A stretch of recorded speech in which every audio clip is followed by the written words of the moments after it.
Hello and welcome to Top Story. In Spain, José Luis Rodríguez Zapatero's Socialist Party has won a narrow victory in Sunday's parliamentary election, squeezing out the popular party of Mariano Rajoy. But the Socialists have fallen short of an absolute majority. An uninspiring electoral campaign was dominated in its final hours by an outcry of the killing on Friday of Isaías Carrasco, a former socialist councillor in the town of Mondragón in the Basque Country. Police blamed Basque separatists for the shooting, which brought electoral campaigning to a premature close. But prior to Friday's murder, the campaign had focused on Spain's faltering economy, which is struggling after years of unprecedented growth. Inflation has topped 4% and is still growing, unemployment is over 8%, and the construction boom that drove the economy over much of the last decade is in reverse. The opposition also exploited concerns about immigration, which accounts for almost one-third of total immigration to the European Union.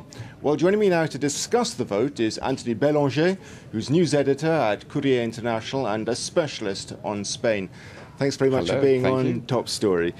It looks like Zapatero has won a second term, but short of an absolute majority. That's not going to make things easy for him with all the problems that are gathering for Spain. To tell you the truth, he didn't expect, really. I mean, it would have been great for him, because to win another mandate with an absolute majority would have been great. But he didn't expect so, and the polls didn't say so. What he had is a straight and full majority for the next 4 years. The funny thing is that, in front of him, the Popular Party didn't lose anything. In fact, they gained in seat, which means that Spain, which has been a very divided country with two major parties, but with a lot of nationalist party, and they have to rule with those parties, and the bipartism has won in a certain sense. What is going to happen is that in front of Mr. Zapatero, there is 2 or 3 different parties he can rule with. Before that election, he had more solutions than now. He had stronger parties than now. For example, he had a communist party much stronger than now.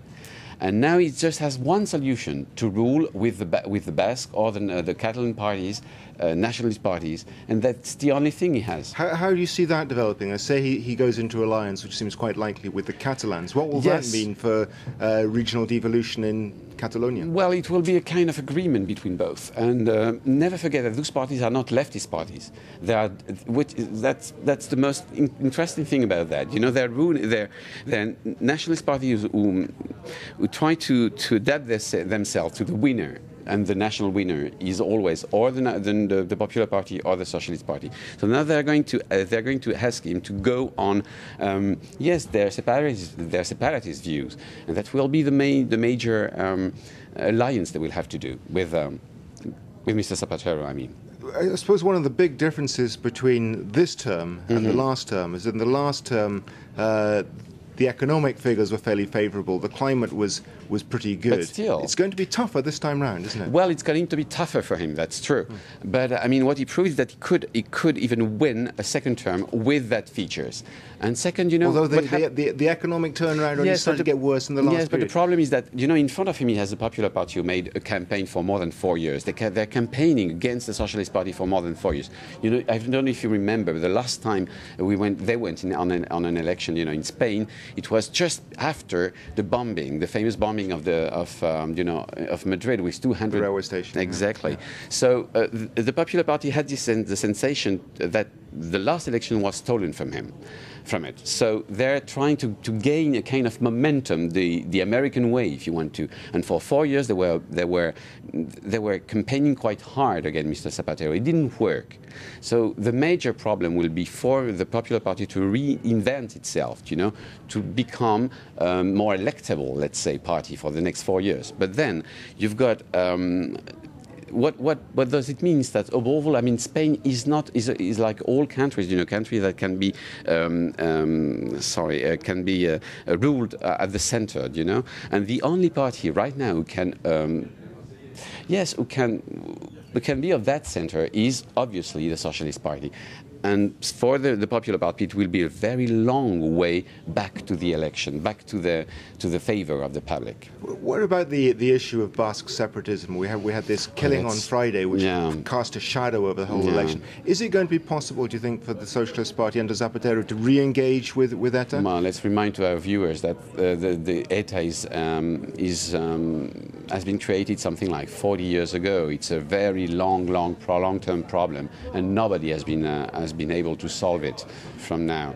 So for the Socialist Party, they tried, and every government in Spain tried, at the very beginning to set discussions with ETA, and it never worked. So now I think that there is a common idea within the, let's say, the political spectrum in Spain that there is no solution, no negotiated solution with ETA, and there is just a kind of war which can be done against them, because there is no way to discuss with them. So it's the conclusion they have reached right from now. And even if Zapatero have tried once and even a second time to discuss with them, there is no way. Obviously, it's always a trap. It's always it's the conclusion they came to. So I don't think they will have further discussions. Above all, because the war set on ETA, I mean, is working. ETA is very weak, and everybody knows that. So they can kill, because it's very easy to kill right now. But I don't think they will reach, I mean, the kind of agreement they have reached something like 2 or 3 years ago when there was, that truce between both parts. Yeah. No, I think... So you sound very pessimistic on that. But in most respects, Spain is a big success story. The way it's reinvented itself over the last 2 decades. Is that going to continue, do you think, under the next term? I think so. I think you have been very pessimistic on the Spanish economy. No, the Spanish economy is one of the you said it, one of the most incredible economy within Europe for the last 10 years. And you have to imagine the kind of achievement Spain did, during this decade.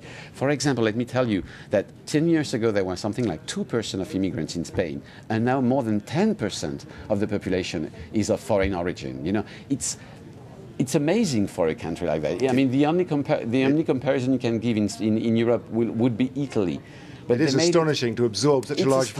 I'm afraid at that point, Anthony, I'm going to have to stop you. We're out of time. Thanks to our guest, Anthony Bélanger of Courier International. Joining us again tomorrow for another edition of Top Story. Goodbye. Thanks very much.